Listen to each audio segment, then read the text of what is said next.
பதிலை எதிர்பார்த்தவனாக உங்களுக்கு முன்னால் சமர்ப்பிக்கின்றேன். அஸ்ஸலாமு அலைக்கும் வரஹ்மத்துல்லாஹி வபரகாத்துஹு. அல்ஹம்துலில்லாஹ் நஹ்மதுஹு வ நுஸல்லி அலா ரசூலில் கரீம். அம்மா பஅத் ஃபகத் قال الله تعالى في كلامه القديم وبالقرآن المجيد بعد أعوذ بالله من الشيطان الرجيم بفضل بسم الله الرحمن الرحيم ألم نشرح لك صدرك ووضعنا عنك وزرك صدق الله العلي العظيم. الحمد لله.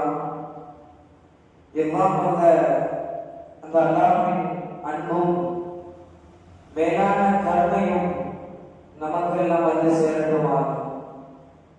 கருணைக்கே பிறந்த குருநாதர், காரூண்ய நபிநாதர், ஆத்ம நோயின் வைத்தியர், பாவ நோயின் மருத்துவர், சர்தார ஆலம் ஸல்லல்லாஹு அலைஹி வஸல்லம் அன்னவருடைய துஆ பரக்கத்தும் நமக்கெல்லாம் வந்து சேரட்டுமாக. கண்ணியமானவர்களே, ஒவ்வொரு வாரமும் ஒவ்வொரு பயனுள்ள ஆயத்திற்கு கீழாக நாம் விளக்க உரையை பார்த்து வருகின்றோம். அதனைத் தொடர்ந்து இன்றைக்கு நாம் பார்க்க இருக்கக்கூடிய வசனம் என்னவென்றால், ஐனமா தகூனு யுத்ரிகுல் மௌத் வலவ் குன்தும் ஃபீ புரூஜின் முஷய்யதா. ஐனமா தகூனு, நீங்கள் எங்கே இருந்தாலும், யுத்ரிகுல் மௌத், மரணம் உங்களை அடைந்தே தீரும். வலவ் தகூனு ஃபீ புரூஜின் முஷய்யதா, மிக கெட்டியான வலிமையுடைய இரும்பு கோட்டைக்குள் நீங்கள் இருந்தாலும் மரணம் என்பது உங்களை அடைந்தே தீரும் என்பதாக சூரத்து நிசால அல்லாஹ் ஜல்லஷானஹு வ தஆலா நமக்கு கூறி காட்டுகின்றார். சமீப காலமாக நாம் திடீர்னு மரணங்களை நாமெல்லாம் இந்த சம்பவங்களை நாமெல்லாம் கண்டு வருகின்றோம். தாய் ஒரே வீட்டில் 2 மூர்த்திகள், ஒரே நேரத்தில் பல மூர்த்திகள், பல கோர நிகழ்வுகளை நாமெல்லாம் இந்த சமூகங்களை கண்டு வருகின்றோம். இந்த உலகில் மரணம் என்பது பல ஆராய்ச்சிக்கு பின்னால் விஞ்ஞானமும் கல்வியும்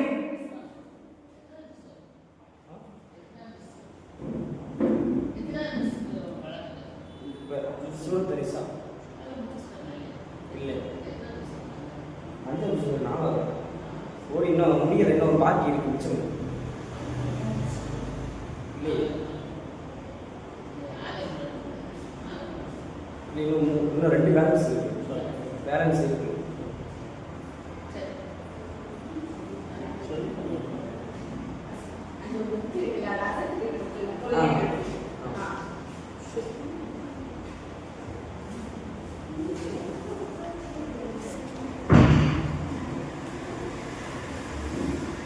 அப்ப மரணம் என்பது விஞ்ஞானமும் அறிவியலும் தோற்று போன ஒரு இடம் மரணம்.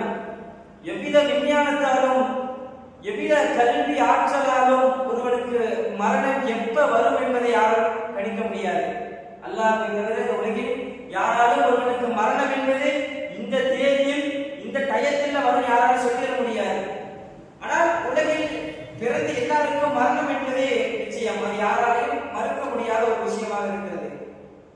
அப்ப அல்லாஹ் நமக்கு ஒரு விஷயத்தை கொடுத்திருக்கிறான். என்னன்னு பார்த்தா, நம்ம பிறக்கிறதுக்கு முன்னாடியே யாரு, யாரோட வயிற்றுல பிறப்பான், இவங்களோட அத்தா யாரு, இவங்களோட வம்சாவளி எப்படி இருக்கும், இவன் பிறந்து என்ன செய்வான், என்னென்ன செயல்கள் செய்வான், இவன் யாரை திருமணம் முடிப்பான், இவனுக்கு யாரு குழந்தை பிறப்பாங்க, இவன் எப்போது மரணம் அடைவான் முதல் கொண்டு அல்லாஹ் எழுதிட்டான். ஒருவன் பிறந்தா இந்த டேட்டா பர்த் அல்லாஹ் கொடுத்துட்டான். ஆனா அல்லாஹ் மரணத்துடைய டேட்டா பர்த் யாரும் கொடுக்கல. ஒருவேளை அல்லாஹ் கொடுத்திருந்தான்னு சொன்னா இந்த வாழ்க்கையில் நிம்மதி இருக்காது. ஐயோ, இன்னும் 6 மாசம் இருக்கு, 12 இருக்கு, இன்னும் 2 வருஷம் இருக்கு, இன்னும் 1 வாரம் இருக்கு, இன்னும் 1 மாசம் இருக்கு, இப்படி வாழ்க்கையில் நிம்மதி இல்லாமல் நம் நிம்மதி கெட்டு போகும். அதற்குத்தான் அல்லாஹ் கொடுக்கவில்லை. அந்த மரணத்தினுடைய தேதி அல்லாஹ் யாரிடத்திலும் சொல்லவில்லை. அது ஒரு மறைவான விஷயம் என்று சொல்லி காட்டுகின்றார். அப்ப அல்லாஹ்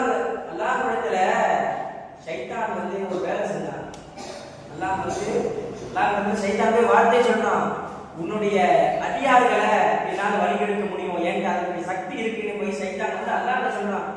அப்ப அல்லாஹ் சொல்றான், போப்பா என்னுடைய அடியார்களை உன்னால் கெடுக்க முடியாது அப்படின்னு சொன்னான். ஆனா சைத்தான் அதுக்கு ஒரு நிபந்தனை வைக்கிறான். என்ன தெரியுமா? நீ அல்லாஹ் தான் உன்னுடைய அடியார்கள் நீ மரணத்தினுடைய இந்த நரகம் இருக்குல்ல, இந்த நரகத்தினுடைய வேதனையை உன் அடியார்களுக்கு கண்களுக்கு முன்னால் நீ காட்டாத, அப்படி நீ காட்டாம இரு, உன்னுடைய அடியார்களை நான் வழிகெடுக்கிறேன் என்பதாக சைத்தான் வந்து அல்லாஹ்விடத்துல சபதமிட்டான். அப்ப இந்த மரண நரகத்தினுடைய ஒவ்வொரு வேதனையும் நம் கண்களுக்கு முன்னால் காட்டப்பட்டிருக்கும். ஏன் காட்டப்படவில்லை என்றால் சைத்தானவை அல்லாஹ்விடத்துல சபதத்தினால காமிக்க முடியல. அப்படி ஒருவேளை அல்லாஹ் நம் கண்முன்னாடி காமிச்சிருந்தான்னு வச்சுங்களேன், நம் வாழ்க்கையில் ஒரு நிம்மதி என்பது போயிருக்கும். இந்த நரகத்தினுடைய வேதனை எல்லாம் நாம் இந்த உலகில் கண்டிடாத ஒரு விஷயமாக இருக்கும். அவ்வளவு ஒரு கோர நிகழ்வு. இப்படியெல்லாம் நரகத்தில் நடக்குமா, இப்படியெல்லாம் வாழ்க்கை இருக்குமா என்பதாக சொல்லி காட்டுகிறார்கள். மேல சொன்ன ஒரு ஆயத்து, அது ஏன் இறக்கப்பட்டது, ஏன் வரலாறுகளில் இந்த ஆயத்தை மட்டும் ஒரு சில இமாம் பெருமக்கள் இவ்வளவு குறிப்பாக மரணத்தின் நேரத்தின் பொழுதுங்க இவ்வளவு ஒரு குறிப்பாக ஒரு விஷயத்தை சொல்றாங்க அப்படின்னு பார்த்தா, அந்த ஆயத் என்பது அன்றைக்கு சஹாபாக்கள் எல்லாம் எப்ப பதில் போறதுக்கு முன்னாடி நான் வந்து போர் செய்ய போனோம் அப்படி ஒவ்வொரு சஹாபாக்கள் ஆர்வம் வருது, நான் போர் செய்ய போகணும் எனக்கு எப்ப நீங்க போருக்கு அனுப்ப போறீங்க நான் சொல்லுங்க அப்படின்னு ஒவ்வொரு சஹாபாக்களும் ஸல்லல்லாஹு அலைஹி வஸல்லம் இடத்துல போய் முறையிட்டாங்க, இந்த போருக்கு எப்ப அனுப்புவீங்க. அப்ப பதிலுடைய நேரம், அந்த பதில் போர் நடச்சல இஸ்லாத்திலே ஆரம்ப போர். அப்ப அந்த நேரம் வருது, அல்லாஹ் ஆயத்தை இறக்குறான், நீ காஃபிர்களுக்கு எதிராக நீ போய் போரிடுங்க என்பதாக ஆயத்தை இறக்குறான்.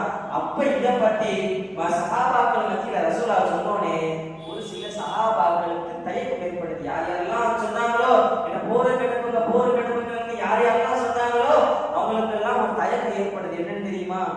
என்னடா போருக்கு போறோமே, நம்ம மரணிச்சுட்டா யாரா நம்ம குடும்பத்தை பார்க்கறது, நம்ம மனைவி மக்களை யாரா பார்க்கறது, இந்த சகாபாக்களுக்குள்ள ஒரு தயக்கம் ஏற்படுது. அந்த தயக்கத்தின் காரணமாக இந்த ஆயத்து இறக்கப்படுது. என்னவென்று பார்த்தால், ஐநமா தகூனோ இதுக்கும் மௌத் வலவ் குன்தும் ஃபீ புரூஜின் முஷய்யதா, நீங்கள் எங்க இருந்தாலும் மரணம் என்பது உங்களை அடையும். கடுமையான வலிமையான இரும்பு கோட்டைக்குள்ள நீ இருந்தாலும் மரணம் என்பது உனக்கு எப்ப வந்து அடையுமோ அப்ப அடையும். அதை பத்தி உனக்கு கவலை கிடையாது. நீ போர்ல போய் நீ மரணிக்கணும், அல்லாஹ் உன்னுடைய விதிவிலக்களை எழுதிட்டானா நீ மரணிப்ப. அதே நீ போர்ல போய் நீ மரணிக்க கூடாது, ஒரு வெட்டுக்காலம் இல்லாம நீ வெளியே வந்தா அல்லாஹ் உன்னுடைய கதலை எழுதிட்டானா அப்ப நீ வெளியே வந்துடுவ என்பதாக இந்த ஆயத்தினுடைய விதிமுறைகளை சொல்லப்படுது.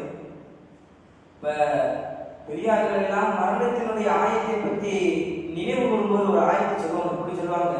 குல்லு நஃப்ஸின் தாயிகத்துல் மௌத், உலகத்தில் இருக்க எல்லா ஆன்மாவும் விலங்கினங்கள் எல்லா படைப்பிடங்களும் மரணத்தை சுவைத்து, மரணம் என்பது யாருக்கும் இல்லாமல் கிடையாது. ஆனால் ஒரு சில இமாம் பெருமக்கள் சொல்லுகின்ற வழக்கம் உண்டு, ஒரு 3 நபர்களுக்கு மரணம் என்பது கிடையாது என்று சொல்லுகின்ற பொழுது அந்த ஒரு நபர்களை சொல்றாங்க, அந்த நூஹ் அலைஹிஸ்ஸலாத்து வஸ்ஸலாம் அவர்களுக்கு மரணம் என்பது கிடையாது, அல்லாஹ் அவர்களை பாதுகாத்து மறுமையில் அந்த சூழத்தில் வச்சிருக்கிறாங்க அவர்கள் கருத்து வேறுபாடுகளாக சொல்லப்படுது. அப்ப சொல்லுகின்ற வருகின்ற பொழுது இமாம் பெருமக்கள் மற்றொரு வார்த்தை சொல்வது என்ன தெரியுமா? இந்த மரணம் இந்த உலகத்துக்கு ஏன் நீங்க ஆசைப்படுறீங்க? இந்த உலகத்துல ஒன்றும் கிடையாது, இந்த உலகம் என்பது ஒரு கடலினுடைய ஒரு துளியை போன்றுதான் என்பதாக ஸல்லல்லாஹு அலைஹி வஸல்லம் சொல்றாங்க. அப்ப எப்ப இந்த உலகத்துக்கு நீங்க ஆசைப்படுறீங்க என்பதாக இமாம் பெருமக்கள் சொல்லி காட்டுறாங்க. பெருமானார் ஸல்லல்லாஹு அலைஹி வஸல்லம் ஒரு ஹதீஸில் இப்படின்னு சொல்றாங்க, வல்லாஹு மா துன்யா ஃபில் ஆখিরা இல்லா மிஸ்லு மா ஜஅலு அஹதுக்கும் இஸ்பஅன் ஃபில் யம்மி ஃபயன்துர் பிமா யர்ஜி என்பதாக சொல்கிறார்கள். என்ன அர்த்தம்னு பார்த்தா, உங்க அல்லாஹ் வந்து இந்த உலகத்தை ஒரு பொருட்டாவே எடுத்து பார்க்கல. உங்களை ஒருவரே என்ன செய்யறாருன்னா, கடல்ல போய் நின்று ஒரு கையை விட்டு விடுறாரு, ஒரு வரல விட்டோன்னு அதுக்கு ஒரு சொட்டு விடும் பார்த்தீங்களா, அது மட்டும்தான் இந்த உலகம் என்பதாக ஸல்லல்லாஹு அலைஹி வஸல்லம் சொல்கிறார்கள். மீறி கடல் பூரா நிறைந்திருக்கும் பார்த்தீங்களா, அதெல்லாம் நாளை மறுமையினுடைய வாழ்க்கை என்று சொல்கிறார்கள். அப்ப அந்த ஒரு துணி அளவுதான் இந்த உலகம் இருக்கிறது. அப்படிப்பட்ட உலகத்திற்கு இன்றைக்கு நாம் ஆசைப்படுகிறோம். இந்த உலகத்தில் இருக்கிற எல்லா வஸ்துக்களுக்கும் நாம் ஆசைப்படுகிறோம். ஆனால் மரணம் என்பதை நம் எல்லாத்துக்கும் நிச்சயம். அந்த மரணத்தை பற்றி நம்ம சிந்தனை என்பது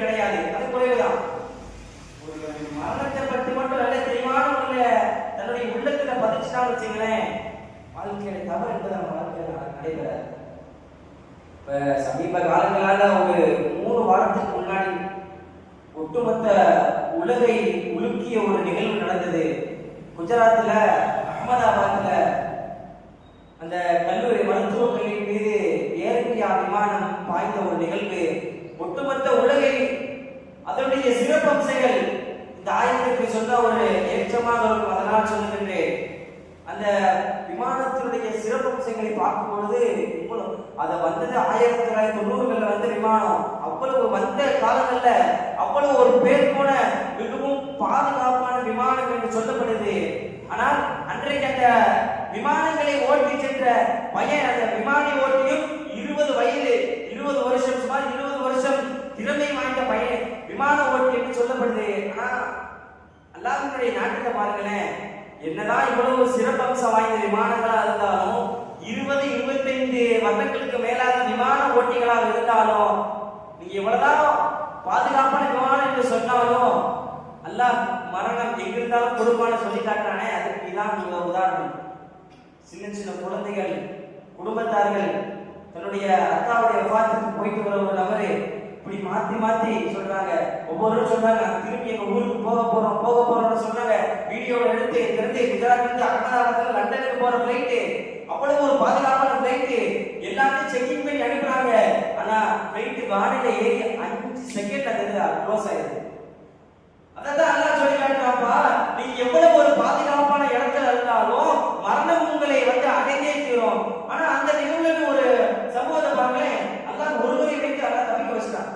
பாக்குறமா இல்லையா? அத்தனை நபர்களுக்கு மௌத் இருந்தது, ஆனா அல்லாஹ் ஒரு நபருக்கு தப்பிக்க வைத்து நமக்கு சமூகத்துக்கு உதாரணத்தை காட்டியிருக்காங்க அல்லவா? இதைத்தான் அல்லாஹ் குர்ஆன் ஆயத்தில் நமக்கு சொல்லி காட்டுற சமூகத்திற்கு நீங்க எவ்வளவு பெரிய இடத்துல வேணா இருப்பா, ஆனா மரணம் என்பது உனக்கு எப்ப வருமோ, நான் உனக்கு எந்த டேட் கொடுத்துருக்கணும் அந்த டேட் மீறி உனக்கு வேற எந்த டைமிங்ல வராதுப்பா, அது நீ எவ்வளவு பெரிய இடத்துல நான் செல்லலாமா என்பதாக அல்லாஹ் சொல்லி காட்டுகிறார். உலகத்துல நயவஞ்சகனாக இருந்தாலும் நல்லவனாக இருந்தாலும் கொலை செய்வதும் வட்டி வாங்குறதும் பிரச்சனை யாராக இருந்தாலும் உலகத்துல மரணம் என்பது எல்லாருக்கும் சரிசமம். இந்த உலகத்துல ஏற்ற தாழ்வு இருக்கலாம். நீ சின்னவன், நான் பெரியவன், நீ கீழ் ஜாதி, நான் மேல் ஜாதி, நீ எல்லாத்தையும் பெரியவன், நான் எல்லாத்தையும் சின்னவன் அப்படின்னு அல்லாஹ் இந்த உலகத்துல வைத்திருக்கலாம். ஆனா ஒருவனுக்கு மரணம் வரும்போது நீயும் அந்த குழிக்குள் தான் போகிறாய், மற்றொரு தாழ்ந்தவனும் அதே குழிக்குள் தான் போகிறாய். உங்கள் இருவருக்கும் வித்தியாசம் என்பது கிடையாது என்பதாக அல்லாஹ் ஒரு மூலமாக சொல்ல செய்கின்றார். இன்னொரு ஆயத்தில் நாம் பார்க்கிறோம், குல் இன்னல் மௌத்தல்லதி துஃபிரூன மின்ஹும் ஃபஇன்னஹு முலாகிக்கும் தும்ம துரத்தூன இலா ஆலிமில் கைபி வ ஷஹாதா ஃபயுனப்பியுக்கும் பிமா குன்தும் தஅமலூன். அல்லாஹ் சூரத்துல் ஜுமாவில் ஒரு வார்த்தையை அழகாக சொல்லி காட்டுகின்றார். உலகில மரணத்தை கண்டு நீங்க என்னதான் விரண்டோடலாம், குல் இன்னல் மௌத்தல்லதி துஃபிரூன மின்ஹும், நீங்க என்னதான் எவ்வளவு தூரம் விரண்டோடலாம், மரணம் என்பது உங்களை அடைந்தே தீரும். பிறகு அல்லாஹ் உங்களை இந்த வானங்களை பூமியையும் அதை முற்றிலும் அறிந்த அந்த அல்லாஹ் உங்களை மறுமையை நிரப்பி அதற்குரிய கேள்வி கணக்குகளை அல்லாஹ் நமக்கெல்லாம் கொடுப்பான் என்பதாக சொல்லி காட்டுகிறார். மறுமையினுடைய மரணத்தினுடைய சிந்தை நமக்கு வர வேண்டும். எவரிடத்தில் இந்த மரணத்தினுடைய சிந்தனை இருக்கிறதோ அவன் ஒருபோதும் தவறிழைக்க மாட்டான் என்பதாக சொல்கிறார்கள். இப்ப காலகாலமாக பார்க்கிறோம், நம்ம கூட இருந்த ஒரு பையன் காலகாலமா வந்திருப்பான். சின்ன வயசுல இருந்து கிட்டத்தட்ட ஒரு இளங்களை வரை நம்மோட இருந்திருப்பான். திடீர்னு ஒரு 10 நிமிஷம் நான் பேசி வீட்டுக்கு போயிருப்பான். என்ன பார்த்தா மரணம். இல்லை இப்பதான் எவ்வளவு பேசிருக்கோம், அதுக்குள்ளேயே மரணம். ஒருத்தர் நோயாளி அவங்களை போய் நல்லா விசாரிக்க போயிருக்கோம், பேசி நம்ம வீட்டுக்கு வருவோம், வீட்டுக்கு ஒரு போன் கால் வரும், என்னன்னு எடுத்து பார்த்தா மரணம். இல்லை இப்பதான் நான் பேசிட்டு வந்தேன், அதுக்குள்ளேயே மரணமா அப்படின்னு பார்க்கிற பொழுதுல ஒருவருடன் நாம் அதிகமாக பழக்கம் கொண்டிருப்பவர், ஆனால் அவர்கள் மரணம் அடைந்து அவர்களோட மன்னரைக்கு சென்ற பிறகுதான் அந்த மரணத்தினுடைய சிந்தை நம்ம உள்ளத்திற்கு வரும். நாம் கண்டிருப்போம், ஒரு நம்ம கூட நல்லா ஃப்ரெண்ட்ஷிப்பா இருப்பாரு, மிக நீண்ட நாள் பழக்கத்தில் இருப்பாரு, ஆனால் அவருக்கு மரணம் வரும். அவருக்கு மரணம் வருகின்ற பொழுது அந்த குடும்பத்தார்களும் சேர்ந்து கவனிட்டு அவர் குழியில் வைத்த பிறகு நமக்கு ஒரு அச்சம் ஏற்படும் அந்த உள்ளத்துல. இவ்வளவு மாதிரி நம்மளும் ஒரு நாள் இந்த குழிக்குள்ள தான் போக போறோம், எல்லாரும் நமக்கு இருப்பாங்களா, நம்மளுக்கும் ஒரு துணியை போட்டு கூடுவாங்களா, நம்ம பேர பிள்ளை நம்ம குழந்தைகள்லாம் நம்ம பார்த்து அழுகுமாடா அப்படின்னு என்கின்ற சிந்தனை யாருக்கு வருகிறதோ, தவறு செய்கின்ற பொழுதெல்லாம் யாருக்காவது இந்த மரணத்தினுடைய சிந்தனை வருகிறது என்று சொன்னால் அவனெல்லாம் அந்த தவறை விட்டு தவிர்த்து கொள்வான் என்பதாக வரலாறுகளிலும் பல சமூக சம்பவ நிகழ்வுகளிலும் நாம் எல்லாம் அன்றாட வாழ்க்கையிலே நாம் பார்த்து வருகின்றோம். ஒருத்தன் மரணிச்சுட்டான். அவனுடைய உடல்நிலை, உடல் அங்கங்கள், அவனுடைய உடல் பாவனைகள், அவன் அந்த உடலிலே நடக்கப்படுகின்ற செயல்கள் எல்லாம் எப்படி இருக்கும்? ஒரு ஹதீஸில் இப்படியே சொல்றாங்க, ஒருவன் மரணிச்சுட்டானா அவனுடைய ரூஹ் எந்த அளவிற்கு கடுமையாக வாங்கப்படும் என்றால், ஒரு ஹதீஸில் இப்படி வருது, ஒரு உயிருடன் இருக்கக்கூடிய ஆட்டை அதனுடைய தோலை உரித்தோம் என்று சொன்னால் எவ்வளவு கடுமையான அந்த ஆட்டுக்கு வலிக்கும் சொல்லுங்க, எவ்வளவு கடுமையாக அந்த ஆட்டுக்கு வலிக்கும். அப்ப அதே போன்றுதான் ஒருவன் மரணித்து விட்டால் அவனுடைய ரூஹ் என்பது ஒரு ஆட்டினுடைய உயிராக இருக்கக்கூடிய ஆட்டினுடைய தோலை உரிப்பது போன்ற அவனுடைய ரூஹ் வாங்குகின்ற நிலை இருக்கும் என்பதாக சொல்லுகின்றார்கள் இமாம்கள். பார்க்கிறோம், ஒருவருடைய மரணம் என்பது அப்படியே ரத்தம் எல்லாம் உறைந்து போய் ஒரு நிலையில இருந்தால் அந்த நிலை அப்படியே கையை வச்சுட்டாங்க, அந்த கையை வச்சதான் திரும்பியமா எடுக்க முடியாது. ஆனால் அவ்வளவு ஒரு மோசமான நிலை. இன்னைக்கு நம்ம கையில ஒரு இரும்பு பொருள் ஏதாவது பட்டு அந்த இடம் வீங்கிட்டா அவ்வளவு ஒரு வேதனையாக இருக்கிறது. அவ்வளவு அந்த ரத்தக்கட்டு இதெல்லாம் வந்துச்சுன்னா அவ்வளவு வேதனையா இருக்கு, அதெல்லாம் தாங்கிக் கொள்ள முடியல. ஆனால் அந்த மையத்தினுடைய ஒட்டுமொத்த உடலும் அதே மாதிரிதான் இருக்கும். ஒரு பொருள் ஒரு கையில ஒரு இது பட்டுச்சுன்னா எவ்வளவு வலி வேதனையா இருக்கும். ஆனால் அந்த மையத்தினுடைய ஒட்டுமொத்த உடலுடைய வேதனை அந்த அளவிற்கு இருப்பதாக எல்லாரும் சொல்லி காட்டுகிறார்கள். ஒருத்தர் கம்மனிட்டோம், கபரிலே வைத்த பிறகு அவனுக்கு என்ன நிகழ்வெல்லாம் நடக்கும், கபரில் வைத்தவருக்கு என்னென்ன கேள்விகள் எல்லாம் கேட்கப்படும், அவனிடத்தில் யாரெல்லாம் வருவார்கள் என்பதாக அதீதில் இருக்கிறார் பார்க்க என்று சொன்னால், அவர்கள் அறிவிக்கின்றார்கள். அபுதாபுதெல்லாம் பதிவு செய்யப்பட்டது என்னவென்று பார்த்தால், ஒரு அந்த மையத்தை கஃனிட்டு கபருக்குள்ள வச்சு மூடிட்டு போன பிறகு ஒரு 2 மலக்குகள் வருவார்கள். எப்படி சொல்றாங்கன்னா, கருப்பு கண்களுடைய ஒரு 2 மலக்கு அந்த மையத்திற்கு வருவார்கள். வந்த பொழுது அந்த மையத்தை அப்படியே தூக்கி உட்கார வைப்பாங்க. தூக்கி உட்கார வச்சுட்டு அந்த மையத்தில சில கேள்விகள் கேட்பார்கள். என்னவென்று கேள்வி தெரியுமா? மாதீனுக்க, உன்னுடைய தீன் எது? ஒரு முஃமினாக இருந்தால் சொல்லுவான், தீன் இஸ்லாம், என்னுடைய தீன், என்னுடைய மார்க்கம் என்பது இஸ்லாம் என்பதாக சொல்லுவான். இதனையே இன்னொரு கேள்வி கேட்கப்படும், மன் ரப்புக்க, உன்னுடைய இறைவன் யார் என்று கேட்கப்படும். அதே ஒரு இஸ்லாமிய ஒரு முஃமினாக இருந்தால் அவன் சொல்வான், ரப்பி அல்லாஹ், என்னுடைய இறைவன் அல்லாஹ் மட்டுமே என்று சொல்வான். ஒரு ஹதீஸில் இப்படி சொல்றாங்க, ஒரு படத்தை காட்டி இந்த மனிதன் யார் என்று கேட்கப்படும். ஒரு முஃமினான ஒரு வார்த்தை சொல்வான், ஆதா ரசூலுல்லாஹி ஸல்லல்லாஹு அலைஹி வஸல்லம், இவர்தான் எங்களுக்கு நேர்வழி காட்ட வந்த முஹம்மது ஸல்லல்லாஹு அலைஹி வஸல்லம் என்பதாக ஒரு முஃமினாக இருந்தால் சொல்வான். ஆனால் அவர் சொல்லிய பிறகு எப்படி அவருடைய கபர் என்பது மாற்றப்படும் என்றால், கிழக்கிற்கும் மேற்கிற்கும் எவ்வளவு தூரம் இருக்கிறதோ அவ்வளவு தூரம் அவருடைய கபர் என்பது விசாலப்படுத்தப்படும் என்பதாக சொல்லுகிறார்கள். சுவனத்தினுடைய கதவுகள் திறக்கப்படும், சுவனத்தினுடைய நறுமணங்கள் அவருடைய கபர்களில் வீச செய்யப்படும், சுவனத்தினுடைய விரிப்புகள் விதிக்க செய்யப்படும் என்பதாக சொல்லுகிறார்கள். இது ஒரு முஃமினுடைய நிலை. ஆனால் ஒரு காபிரானவன் அவன் மரணத்தில் இருந்து அவன் மரணித்த பிறகு அவனுடைய சொந்த பந்தங்கள் எல்லாம் குழியில் வைத்து புதைத்து விட்ட பிறகு அவனுக்கு என்ன நடக்கும் என்று நாம் பார்த்தோம் என்று சொன்னால், ஒரு அதே போல 2 மலக்கு வருவாங்க. இப்ப 3 கேள்வி சொன்னல, மாதினுங்க, மன்றப்புங்க, இந்த மாதிரி ஒரு 2 கேட்கலாம். ஆரம்பத்தில் கேட்கப்படும் மாதினுங்க சொல்லுவாங்க, இதெல்லாம் எனக்கு தெரியாது, இதெல்லாம் எனக்கு சொல்லிக் கொடுக்கலையே. அடுத்து கேட்பாங்க, மன்றப்பும் இறைவன் யார்? இதெல்லாம் எனக்கு சொல்லிக் கொடுக்கலையேப்பா அப்படின்னு சொல்ல. அப்ப இன்னொரு அதே போன்ற பெருமானார் ஸல்லல்லாஹு அலைஹி வஸல்லம் அவருடைய படத்தை காட்டி கேட்கப்படும், இந்த மனிதர் யார் என்று கேட்கப்படும். அதற்கு அந்த காபிரான மையத்து ஒரு வார்த்தை சொல்லுமா, இவர்களை பற்றி தெருக்களில் என்னமோ பேசிக் கொண்டிருந்தாங்க, அது மட்டும் எனக்கு தெரியும், ஆனா இந்த மனிதர் என்று யார் என்று எனக்கு தெரியாது என்று சொன்ன பொழுதுல அந்த காபிரான மையத்துடைய கபர் என்பது எவ்வளவு தூரம் கிழக்கு மேற்கு தூரம் இருக்குமோ அதை விட கடுமையாக அவருடைய 2 வினா எலும்புகள் ஒட்டுகின்ற அளவிற்கு அவருடைய கபர் என்பதை அவன் இறக்கிவிடும். அவ்வளவு ஒரு கடுமையான இழுக்கு இருக்கும் என்பதாக சொல்கிறார்கள். நரகத்தினுடைய கதவுகள் திறக்கப்பட்டு நரகத்தினுடைய துர்நாற்றம் என்பதை அந்த கபரில் வீசப்படும்.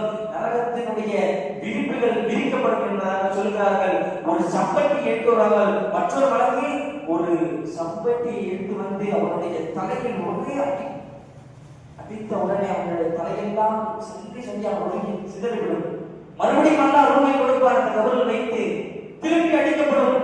திரும்பி அந்த தலையில் சிதறப்படும். இப்படி மாறி மாறி நடந்து கொண்டிருக்கும். எப்பொழுது என்றால் கியாமத் நாள் வரை இதே நிகழ்வு அந்த காபிரான மையத்திற்கு அல்லாஹ் அரங்கிக் கொண்டே இருப்பான். நாமெல்லாம் முக்மீன்களாக பிறந்ததற்கு இறைவனிடத்தில் சுக்ர் செய்ய வேண்டும். அல்லாஹ் இவ்வளவு ஒரு கண்ணியமான தாயினுடைய வயிற்றில் நம்மை பிறக்க செய்திருக்கிறான். பிறப்பாலே நாம் எல்லாம் இஸ்லாமியர்கள். நம்ம இவ்வளவு ஒரு மார்க்க சட்டத்திற்கு எல்லாம் மறுத்து இருக்கின்றோம். நம் அருமை நாள் உண்மை என்று நம்புகின்றோம். அல்லாஹ் ரசூல் வேதங்களை உண்மை என்று ஈமான் கொண்டிருக்கிறோம். இப்படி எல்லாம் அல்லாஹ் நமக்கு ஒரு பாக்கியத்தை கொடுத்திருக்கிறானே, அதெல்லாம் நாம் அவருக்கு கோடான கோடிகள் சுக்ர் செய்தால் அதற்கெல்லாம் ஈடாகாது. நீங்கள் கபரில் நிம்மதியாக இருக்க வேண்டுமா? கபரில் உங்களோட துணைக்கு ஒரு ஆள் வேண்டுமா? கபரோட உள்ளுக்கு போயிட்டோம்னா ஒரே கடுமையான இருட்டா இருக்கும். அது மொப்பினாக இருந்தாலும் சரி, யாராக இருந்தாலும் சரி, ஒரே கடுமையாக இருட்டு. யாருமே மக்கள் யாருமே சொல்ல அவ்வளவு இருட்டு. ஆனால் இந்த உலகத்தில் யார் அதிகமாக யார் இந்த உலகங்களின் குர்ஆனை ஓதுகின்றார்களோ அவருடைய கபரில் இந்த குர்ஆன் அவனுக்கு ஒரு நண்பனாக வந்து நிற்பான். இதையும் சொல்லி காட்டுகின்றார்கள். யார் ஒருவன் தன்னுடைய உலகில் அதிகமாக குர்ஆனை ஓதி ஈசா தவாபுகள் போன்ற நல்ல அமல்கள் எல்லாம் செய்கின்றானோ அவருடைய கபர்களில் இந்த குர்ஆன் அவனுக்கு நண்பனாக வரும் என்பதாக சொல்கிறார்கள். ஒரு கபர்ல படுக்க வச்சிட்டாரு. கபர்ல படுக்க வச்சோடனே ஒரு ஒளி என்பது வரும். ஒரு உருவத்தை போன்ற ஒளி வரும். அப்ப அந்த மையத்தை கேட்குமா, யாருப்பா நீனே, யாரும் முன்ன பார்த்ததே கிடையாது, யார் நீனே அப்படின்னு கேட்ட உடனே அப்ப அந்த கருப்பு நிறத்தவுடைய அந்த உருவம் சொல்லுமா, நீதாப்பா இந்த உலகத்துல ரொம்ப நாளா நீதாப்பா ஓதிக்கிட்டே இருந்த, நான் தான்ப்பா நீ இவ்வளவு நாளா உலகத்துல ஓதிக்கிட்டே இருக்க குர்ஆனு, அது நான் தான்ப்பா. இவ்வளவு நாள் நீ இந்த உலகத்துல வச்சு ஓதுன, இப்ப நீ தூங்குப்பா, நான் உங்களோட பேசிக்கிட்டே இருக்கேன், உனக்கு ஒரு நண்பனாக நான் கபர்ல இருக்கிறப்பா என்பதாக சொல்கிறார்கள். அதைத்தான் சொல்வார்கள், நம் கடவுமத்தில் அரூஸ் என்பதாக, ஒரு குருமாப்பினை தூங்குவதை போன்று நீ தூங்குப்பா, உன்னை யாருமே டிஸ்டர்ப் பண்ண மாட்டாங்க, உன் கூட உனக்கு ஒரு நண்பனா ஒரு ஃப்ரெண்டா நான் இந்த கபருக்குள்ள இருக்கிறேன். ஏன்னு தெரியுமா, நீதான்ப்பா என்ன இந்த உலகத்துல அதிகமா நீதான்ப்பா என்ன ஓதுன, தினமும் அசருக்கு பிறகு மகனுக்கு பிறகு ஒவ்வொரு ரத்து நீதான்ப்பா என்ன ஓதுன, அப்ப நான் உனக்கு உதவி செய்யணும்ல, அதெல்லாம் முறை, அதுக்கு தான் ஒரு கபருக்குள்ள நான் வந்தேன். அதுக்குதான் ஒரு துஆவை சொல்வார்கள், அல்லாஹ் வஜஅல்னா ஃபித் துன்யா ஃபரீனா வ ஃபில் கப்ரி மூனிஸா வ அலா ஸிராத்தி நூரா வ ஃபில் ஜன்னதி ரஃபீகா. யா அல்லாஹ், இந்த உலகத்திலே நான் எவ்வளவு குர்ஆனை ஓதினேனோ அதையெல்லாம் நாளை எனக்கு நரகத்திலே மறைப்பதற்கு ஒரு திரையாக ஆக்கி, கபரிலே எனக்கு ஒரு நண்பனாக ஆக்கிக் கொடு யா அல்லாஹ், சுவனத்திற்கு என்னை இழுத்து செல்லக்கூடிய ஒரு துணையாக எனக்கு ஆக்கு அல்லாஹ் என்பதாக இறைவனிடத்திலே துஆவை மஸ்துல் ஓதுவார்கள். இதைத்தான் கேட்பார்கள். யார் இந்த உலகத்திலே குர்ஆனை அதிகமாக ஓதுகின்றார்களோ அவர்களுக்கு கபரிலே ஒரு நண்பனாக, தன் நெருங்கிய நண்பனாக, சுவனத்திற்கு அழைத்து செல்லக்கூடிய ஒரு நண்பனாக இந்த உலகில் குர்ஆனாக மாறிவிடும் என்பதாக நாம் எல்லாம் பார்க்கிறோம். நாம் எத்தனை நபர்கள் சொல்லுங்கள், நம் எத்தனை நபர்கள் இந்த சமூகங்களில் எவ்வளவு ஒரு கோர நிகழ்வாக இருந்தாலும் சரி, நம் எத்தனை நபர்கள் குர்ஆனை தெளிவாக ஒரே வரிசைப்படியாக ஒரே தொடர்படியாக ஒரே நிகழ்வாக டெய்லி நாம் ஓதி வருகின்றோம். எத்தனை நபர்கள் சமூகங்கள் நாம் எல்லாம் பார்க்கின்றோம். ஒருவருக்கு இளமை காலத்துல சிந்தனை ஏற்படாது, தொழுகணும், சக்காத்து கொடுக்கணும், நல்ல அமல்கள் செய்யணும், அந்த இளமை காலங்கள்ல வராது. அப்படியே தள்ளாடி நடக்க முடியாது. ஒரு 60-65 வயசு மேலதான் சிந்தனை வரும். சரி, காலம் கடைசி ஆகும் போது இப்பயாவது இந்த குர்ஆனை ஓதி தொழுதுவோம். நீங்கள் ஒன்றை புரிந்து கொள்ள வேண்டும். தொட்டில் பழக்கம் சுடுகாடு வரை நீங்கள் இந்த இளமை இந்த சிறிய வயதில் நீங்கள் என்ன செய்கிறீர்களோ அதுதான் உங்களுடைய வயோதிக வயதில் வரும். இந்த வயதில் நீங்க குர்ஆன் ஓதுறீங்களா, இந்த வயதில் நீங்க நல்ல அமல் செய்தீர்களா, அதேதான் உங்களுடைய வயோதிக வயதிற்கும் உங்களுடைய கல்யாண வயசுக்கு வரும். இப்ப நீங்க குர்ஆன் ஓதுறீங்களோ அப்புறம் உங்களுடைய பெரிய வயசுல போனாலும் அதனுடைய தொடர்பு இருக்கும். ஒரு விஷயத்தை நீங்க நல்லா புரிஞ்சுக்கணும். எந்த ஒரு விஷயத்தினுடைய தொடர்பை விட்டு நம்ம எல்லாம் தள்ளி செல்கின்றோமோ அதனுடைய தொடர்பு நம்ம இடத்துல இருக்கிறார். இப்போ நம்ம ஒரு மதரசா தொடர்படியா போறோம், குர்ஆன் தெளிவா ஓதுறோம்னு வச்சுங்களேன், ஒரு 2 வருஷம் கேப் கொடுங்களேன், குர்ஆன் ஓதுறோம் மறந்துடும். அது எவ்வளவு பெரிய வேலையா இருந்தாலும் சரி, எவ்வளவு பெரிய கலைகளாக இருந்தாலும் சரி, எந்த ஒரு விஷயத்தை நாம் தொடர்படியாக செய்கின்ற பொழுதுதான் அது நம்ம இடத்துல உடல் இருக்கும். என்னைக்கு நம்ம உங்களுக்கு கேப் விடுறோமோ அது நம்ம இடத்துல போயிடும். அதே போலதான் நீங்கள் சின்ன வயசுல இருந்து எப்படி தொடர்படியா குர்ஆன் ஓதிட்டு வந்தா மட்டும்தான் உங்களுடைய கல்யாண வயசுல போய் நீங்க ஓத முடியும். புதுசா போய் அந்த குர்ஆன் எடுத்து உட்கார்ந்தா வராது என்பதாக சொல்லி காட்டுகிறார்கள். இப்ப நம்ம பார்க்கிறோம், எத்தனையோ விஷயங்களை சொல்லி காட்டுறோம். இப்ப நம்ம இவ்வளவு தூரம் பார்க்கிறோம். நாளைக்கு மறுமை நாள் எப்படி இருக்கும்? ஒரு மரணிக்கிறான், கபர்ல கேள்வி எல்லாம் கேட்கப்படுது, அவர்கள் மறுமையில் எப்படி இருப்பார்? மிகப்பெரிய யுக அழிவு நாள்கள் வருகின்ற பொழுதுல அல்லாஹ் உலகத்துல எல்லாத்தையும் வச்சிருவோம். ஏன் ஒரு ரூப வாங்கி கொண்டு போயிட்டு அல்லாஹ் இடத்துல கொடுக்கின்ற அந்த மலக்கை அல்லாஹ் ஒரு இடத்துல நீங்க போ இறந்து நீ எடுத்து என்பதாக அல்லாஹ் சொல்லுவான். உலகத்துக்கு யாருமே இருக்க மாட்டாங்க. அப்ப அல்லாஹ் எல்லாத்தையும் அழித்து விட்டு புதிதாக தன்னுடைய சொந்த நிலவ தன்னுடைய சொந்த இடமான மறுமையினால எழுப்பி அல்லாஹ் ஒவ்வொரு இடத்திலையும் ஒவ்வொரு கேள்வி கணக்குகளை கேட்பான். இன்றைக்கு பெண்கள் என்று அல்லாஹ் ஒரு கேள்வி கேட்பான். என்னவென்று தெரியுமா? ஸல்லல்லாஹு அலைஹி வஸல்லம் வார்த்தையை சொன்னார்கள், நீங்கள் ஒவ்வொருவரும் கண்காணிப்பாளர்கள் என்பதாக ஒரு வார்த்தையை சொன்னார்கள் பெண்களை பார்த்து. ஏன்னு தெரியுமா? உங்கள் கணவனுடைய விஷயத்துல நீங்கள் கண்காணிக்கணும், உங்களுடைய பிள்ளைகள் விஷயங்களை கண்காணிக்கணும், இப்படி எல்லா விஷயங்களையும் கண்காணிக்கணும். அவர்கள் வழிதவறிகள் விட்டால் உங்களிடத்தில் கேள்வி கேட்கப்படும். இதைத்தான் சொல்லுகிறார்கள் ஸல்லல்லாஹு அலைஹி வஸல்லம் அவர்கள். எல்லாரும் நீங்க கண்காணிப்பாளர்கள்ப்பா, உங்கள் பிள்ளைகள் செய்கின்ற உங்களுடைய மனைவிகள் செய்கின்ற எல்லா தவறுகளையும் நீங்கள் கண்காணிக்க வேண்டும்ப்பான்னு சொல்றார்கள். இளைஞர் சமுதாயத்தை பார்த்து நாளை மறுமையிலே ஒரு கேள்விகள் கேட்கப்படும். என்னவென்று தெரியுமா? இன்றைக்கு நம்ம எல்லாம் ஸ்டைலாக சுத்தலாம், முடி எதுவோ அரைவரையா வெட்டிட்டு சுத்தலாம், சட்டையை எல்லாம் பேண்டெல்லாம் கிழிச்சு போட்டு சுத்தலாம், தொழுகாம சுத்தலாம், சட்டாத்து போன்ற எல்லா நிகழ்வுகளையே செய்யாம சுத்தலாம். ஆனால் நாளைக்கு யுக முடிவு நாளுன்னு ஒன்று இருக்கு, அதை நாம் சிந்தனையில் கொண்டு வந்திருப்போமா? என்றைக்காவது அது காலம் தள்ளாண்ட வயசுல வரலாம், அது வேற. இருக்கின்ற காலம் ஒரு 30-25 வயது சிந்தனை வரணும். இந்த மாதிரி இருக்கிறா அப்படின்னு சிந்தனை வரணும். அன்றைக்கு அல்லாஹ் இளைஞர்களை பார்த்து ஒரு கேள்வி கேட்பான். என்ன தெரியுமா? சொன்னார்கள் ஸல்லல்லாஹு அலைஹி வஸல்லம், உன்னுடைய இளமை வாழ்க்கையை நீ எப்படி கழித்தாய் என்று கேட்பான். நீ எந்த வழியில சம்பாதிச்ச? ஹலாலான வழியில சம்பாதிச்சியா, ஹராமான வழியில சம்பாதிச்ச? எப்படி கேட்கப்படும். உன்னுடைய அண்டை வீட்டார்கள் இடத்துல, உன்னுடைய பக்கத்து வீட்டுக்காரர்கிட்ட, உன்னுடைய ரத்த பத்த உறவிட்ட நீ எப்படி நடந்து கொண்ட கேள்வி கேட்கப்படும். இதெல்லாம் நீங்க ரிசோர்ட் எடுத்துங்க, நாளை மறுமையில இந்த கேள்வி எல்லாம் கேட்கப்படும். ஆனால் அந்த மறுமை நாள் வருவதற்கு முன்னால் சில அடையாளங்கள் நம் கண்முன் காட்டப்படும். இந்த உலகிலே சில அடையாளங்களை சொல்லி காட்டுகிறார்கள். தஜ்ஜாலினுடைய வருகை ஏற்படும். இந்த நான் சொல்லக்கூடிய அடையாளங்கள் எல்லாம் ஒன்றன் பின் ஒன்றாக தொடர்படியாக நடந்து கொண்டிருக்கிற அடையாளம். இனி நடக்கக்கூடிய அடையாளம் சொல்கிறார்கள். ஒரு அதிசய பிராணி இந்த உலகிற்கு வரும். சூரியன் கிழக்கிலிருந்து மேற்கில் உதிக்கப்படும். ஈசா அலைஹிஸ்ஸலாத்து வஸலாம் அவருடைய வருகை ஏற்படும். யஜூஜ் வருகை ஏற்படும். கிழக்கிலே ஒரு பூகம்பம், மேற்கிலே ஒரு பூகம்பம், அரபு கண்டத்திலே ஒரு பூகம்பம், மாற்றி மாற்றி பூகம்பம் நடந்து கொண்டே இருக்கும். பல கோர நிகழ்வுகள் இந்த உலகிலே நடந்து கொண்டே இருக்கும். மரணத்திற்கு மேல் மரணமாக ஒவ்வொருவரும் மரணித்துக் கொண்டே இருப்பார்கள் என்பதாக சொல்லப்படுகிறது.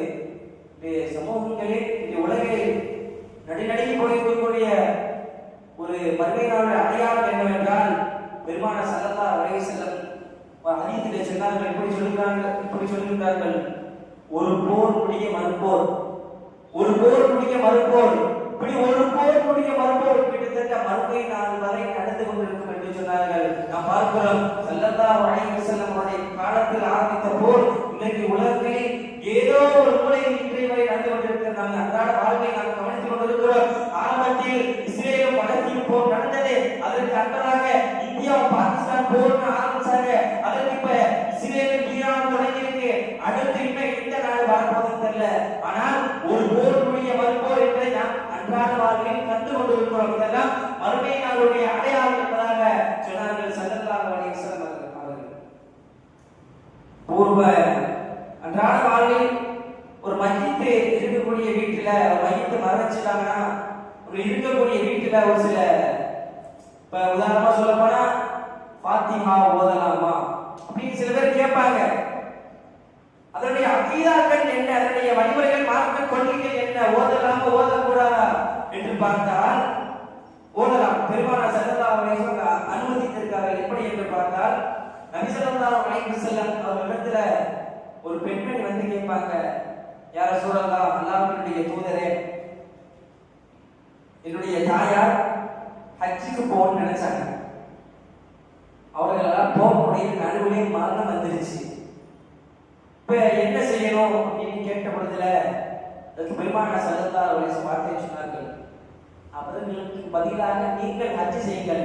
நீங்கள் என்னென்ன நல் அமல்கள் எல்லாம் செய்கிறீர்களோ அது அவர்களுக்கு சென்று விடும் என்பதாக சொன்னார்கள். உங்க தாயார் ஹஜ்ஜுக்கு சென்றாங்கன்னா என்னென்னலாம் ஓதுவாங்களோ, என்னென்னலாம் செய்வாங்களோ, உதாரணமா குர்ஆன் ஓதுவாங்க, திக்ர் செய்வாங்க, துஆ கேட்பாங்க, இதெல்லாம் உங்க தாயார் செய்வாங்க. இப்போ உங்க தாயார் மரணிச்சுட்டாங்க வேற நீங்க சொல்றீங்க, அப்ப அவர்களுக்கு பதிலாக நீங்கள் செய்யுங்கள் என்பதாக சொன்ன பொழுது இப்ப இதிலிருந்து நான் ஒரு சட்டத்தை எடுக்க வேண்டும். என்னவென்று தெரியுமா? நான் புரியும், ஒருவருக்கு பதிலாக நீங்கள் செய்யுங்கள் என்று சொல்ல பொழுது இப்ப அவர்கள் மரணிச்சுட்டார்கள், இப்ப நீங்க செய்யணும். அப்ப மற்றவருக்கு பதிலாக நாம் என்னென்ன நல்ல விஷயங்கள் எல்லாம் செய்கிறோமோ அதெல்லாம் அவர் கபருக்குழிக்கு சென்றடையும் என்பதாக இந்த ஹதீஸின் வாயிலாக நமக்கு புரிய வருகிறது. அவருடைய தாய் மரணிச்சுட்டாங்க, ஆனா அவர்கள் மகள் அவர்களுக்கு பகரமாக நீங்க செய்யுங்க, நீ செய்கிற விஷயம் எல்லாம் அவருக்கு செல்லும் என்பதாக சொல்லுகிறார்கள் ஸல்லல்லாஹு அலைஹி வஸல்லம் அவர்கள். அப்ப பாக்குறது அதிகமா சட்டம் எடுத்துக்கலாம். இப்ப ஒருவருக்கு குர்ஆன் ஓதி வைத்தாலோ, ஒருவருக்கு குர்ஆன் ஓதி ஒரு மௌலூத் ஓதி இதெல்லாம் எத்தி வைத்தாலோ அவருடைய கபருக்கு சென்று அடையும் என்பதாக இந்த ஹதீஸின் வாயிலாக நாம் எல்லாம் பார்க்க முடிகிறது. மற்றொன்றே நாம் தெரிந்து கொள்ள வேண்டும், எல்லாம் இந்த உலகத்தில் இருக்கக்கூடியவை எல்லாம் மறைத்து போகக்கூடிய ஒரு விஷயங்கள். நீங்கள் மரணத்தை நினையுங்கள், உலக ஆசை உங்களை விட்டு போகும். உலக ஆசை உங்களை விட்டு சென்றது என்று சொன்னால் சுவனத்தினுடைய கதவுகள் உங்களுக்காக திறக்கப்படுகிறது. இந்த உலகத்தை தான் நினைச்சிருக்கோம், இந்த உலகம் வேணும் நினைக்கிறோம். இந்த உலகத்துக்கு செல்வம், வைரூரியம், குழந்தை குட்டிகள் இழந்தாம ஆசைப்படுறோம். ஆனால் சுந்தர் நபிகள் ஒரு வார்த்தையை சொன்னார்கள். ஒரு வாய் என்ன தெரியுமா? இந்த உலகம் என்பது கொசுவினுடைய ரெக்கைக்கு கூட சமமாகாது. அவ்வளவு ஒரு மட்டமான வாழ்க்கை இந்த உலகத்தின் வாழ்க்கை. மற்றொரு ஹதீஸிலே இப்படியும் சொன்னார்கள், என்னவென்று தெரியுமா? இந்த உலகம் என்பது அத்துன்யா சிஜ்னுல் முஃமின் வ ஜன்னத்துல் காஃபிர். இந்த உலகம் என்பது ஒரு முஃமினுக்கு சிறைச்சாலை போன்று என்பார்கள். ஆனால் ஒரு காஃபிருக்கு சுவனம்பா. அவன் இந்த வாழ்க்கையை என்னமோ பண்றான், என்னென்னமோ செய்யறான், விபச்சாரத்திலிருந்து வட்டியிலிருந்து என்னென்னமோ செய்யறான். ஆனா அவருக்கு நல்லா இருக்கிற மாதிரி தான் தெரியும். ஆனா அல்லாஹ் ஆப்பு மேல வச்சிருப்பான். நமக்கு இது கஷ்டமாக இருக்கதான் செய்யும். ஆனால் அல்லாஹ் வந்து நமக்கு மேலே இன்பத்தை கொடுக்கிறப்பா. அதைத்தான் மற்றொரு விவாதத்தில் இப்படி சொல்லி காட்டுகிறார்கள், ஒருவன் இந்த உலகத்தில் சந்தோஷமாக இருந்தார் என்று சொன்னால் அவன் நாளை மறுமையில கஷ்டப்படுவான். இந்த உலகம் ஒருவன் எவன் கஷ்டப்படுகிறானோ நாளை மறுமையில் அவன் இன்பமாக இருப்பான் என்பதாக ஸல்லல்லாஹு அலைஹி வஸல்லம் சொல்லி காட்டுகிறார்கள். இந்த உலகம் என்ன? இந்த உலகம் என்பது நிரந்தரமல்ல. நீங்கள் ஒரு நன்மையை புரிந்து கொள்ள வேண்டும். இந்த உலகம் என்பது நிரந்தரமல்ல. இங்க இருக்கிற குழந்தை குட்டிகள், செல்வம், பொருள், வைரம் எதுவுமே நமக்கு சொந்தம் கிடையாது.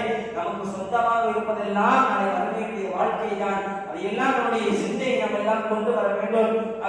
இன்றைக்கு நாம் எந்த விஷயங்களை எல்லாம் பார்த்தோமோ அதையெல்லாம் நம்முடைய வாழ்க்கையில் அமல் செய்கின்றபடி அல்லாஹ் எல்லாம் வல்ல அல்லாஹ் அந்த வாழ்க்கையில் நிவர்த்தி செய்வானாக.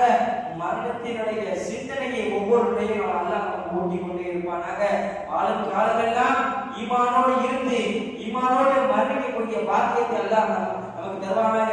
வாழும் காலங்களில் ஒருமுறையாவது கண்மணி நாயகம் ஸல்லல்லாஹு அலைஹி வஸல்லம் அவர்களை கனவிலும் நினைவிலும் கண்டு களிக்கக்கூடிய பாக்கியத்தை தருவானாக. ஒருமுறையாவது அவருடைய ஹஜ்ஜுக்கு சென்று அவருடைய கஅபத்துல்லாஹை தவாஃப் செய்யக்கூடிய பாக்கியத்தை அல்லாஹ் நமக்கெல்லாம் தருவானாக என்கின்ற நல்ல துஆக்களோடு உங்களுடைய துஆவை ஆதரவைக்காக என்னுடைய உரையை இருக்கிறேன். وما توفيقي إلا بالله عليه توكلت وعليه العليم وآخر دعوانا أن الحمد لله رب العالمين. السلام عليكم ورحمة الله وبركاته.